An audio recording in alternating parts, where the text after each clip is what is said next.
Hello po, ako po si Z. Papunta po ako ngayon sa school. Dahil face-to-face classes kami ngayon. Kasama ko ngayon si Kwatoy. A message from the Bible. Ihahatid kami ngayon ni Pada papuntang school. At medyo na-late ako ng konti dahil sa bigat ng dalay ng trapiko. May inaayos kasi sila sa ilang parte ng overpass. At pagdating ko, nagsimula na sila sa diskusyon. At habang nagdi-discuss si ma'am, maya't maya lang ang pagdating ng mga na-late kong kaklase. At pagkatapos ng discussion, binigyan ko si ma'am ng sticker. Namigay na rin ako sa mga kaklase ko. Thank you, ma'am.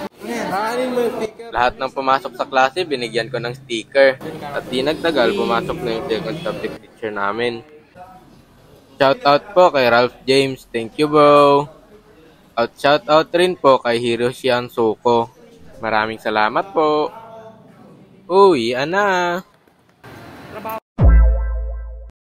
Our class just ended and I am going home. Let's go! This week lang kami nagkaroon ng discussion at activities sa school. Busy kasi ang mga teachers namin last week sa pag-complete ng mga grades. Habang naglalakad pa uwi, bumili muna ako ng gulay. Maraming salamat po sa walang sawa niyong suporta at sa pagsubaybay sa aking page. Please leave a comment at palike, follow and share naman po ng page at ng video ko. Yun lang po, hanggang dito na lang po muna. Bye-bye!